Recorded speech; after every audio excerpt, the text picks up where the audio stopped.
کیا آپ اپنی ساری زندگی کسی بس اسٹینڈ، ایئرپورٹ یا اسٹیشن پر گزار سکتے ہیں؟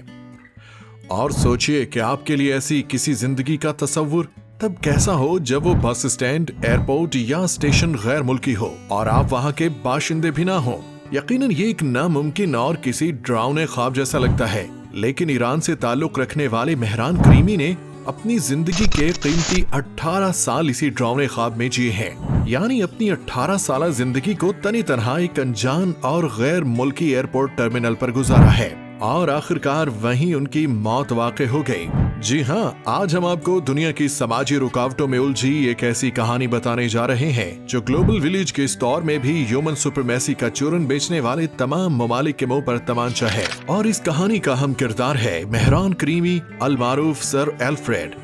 دوستو، مہران کریمی کا تعلق ایران کے صوبے خوزستان سے تھا۔ وہ 1945 میں خوزستان کے مسجد سلیمان میں پیدا ہوئے۔ ان کا بچپن اپنے علاقے میں دوسرے عام بچوں کی طرح ہی کھیلتے کودتے گزرا، لیکن تھوڑا بڑا ہونے پر انہیں معلوم ہوا کہ انہیں پالنے اور ان کا خیال رکھنے والی عورت ان کی حقیقی ماں نہیں ہے، بلکہ ان کے والد نے 2 شادیاں کر رکھی تھیں اور ان کی اصل ماں ان کے والد کی دوسری بیوی ہے جس کا تعلق فرانس سے ہے۔ دوستو، مہران کریمی پر یہ بات ایک ایٹم بم کی طرح گری اور وہ 1988 میں ایران میں اپنا سب کچھ چھوڑ چھاڑ کر اپنی ماں کی تلاش میں فرانس چلے آئے۔ اسی دوران ان پر ایران میں بادشاہت اور حکومت مخالف مظاہروں میں شامل ہونے کا الزام لگا اور ایرانی حکومت نے ان کے ایران داخلے پر پابندی لگا دی، لیکن اس جلا وطنی سے بھی بڑی سزا ان کے لیے یہ بنی کہ فرانس کے دارالحکومت پیرس کے ایک ہوائی اڈے پر ان کے سامان کا ایک بیگ چوری ہو گیا اور ان کے قیمتی شناختی کاغذات گم ہو گئے، جس کی وجہ سے فرانس نے بھی ان کے داخلے پر پابندی لگا دی۔ اب مہران نہ تو ایرانی تھے اور نہ ہی فرانسیسی وزٹر،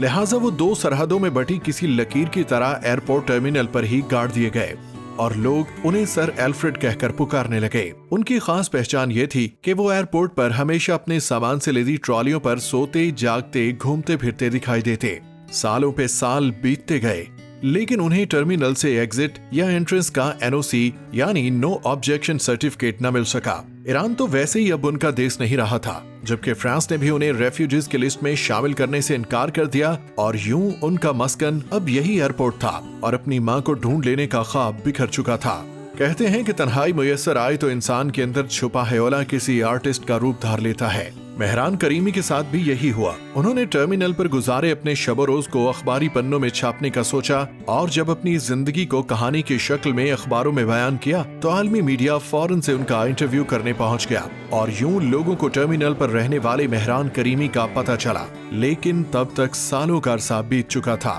بات یہی ختم نہیں ہوئی، بلکہ مہران کی یہ کہانی ہالی ووڈ کے پروڈیوسرز اور ہدایت کار حضرات تک بھی پہنچی، اور یوں مشہور ہالی ووڈ ڈائریکٹر اسٹیون اسپیلبرگ نے ان پر دی ٹرمینل کے نام سے فلم بھی بنائی، جس میں مرکزی کردار ٹام ہانکس نے ادا کیا، اور اس فلم کی کمائی کا ایک بڑا حصہ انہیں بھی دیا گیا۔ حالات بہتر ہوئے اور چند پیسے آئے تو بالآخر فرانس نے بھی انہیں ریفیوجی کا درجہ دے دیا، لیکن تب تک مہران کریمی کو ٹرمینل اور خود اس ٹرمینل کو مہران کریمی کی عادت ہو گئی تھی، لہٰذا مہران ریفیوجی کی حیثیت سے فرانس میں داخل ضرور ہوئے اور ایک پرائیویٹ ہاسٹل میں رکے بھی، لیکن دوبارہ پھر سے ٹرمینل پر لوٹ آئے اور اپنی باقی زندگی یہیں گزاری۔ مختلف ملکوں کا سفر کرنے والے لوگ جب بھی پیرس کے ہوائی اڈے پر اترتے تو وہ مہران سے ان کی زندگی کی کہانی سننے کے لیے ان سے بالمشافہ ایک ملاقات ضرور کرتے، لیکن پھر ایک رات وقت قضا آئی اور 12 نومبر 2022 کو ٹرمینل 2 کا یہ مسافر اس ٹرمینل کا ساتھ اور اپنی حقیقی ماں کی تلاش کو ادھورا چھوڑ کر اپنی آخری منزل کی جانب رخصت ہو گیا۔ مزید اسی طرح کی دلچسپ اور حقیقت پر مبنی ویڈیوز دیکھنے کے لیے ہمارے چینل کو سبسکرائب کیجیے، اور اگر یہ ویڈیو پسند آئی ہو تو لائک اور شیئر بھی کیجیے۔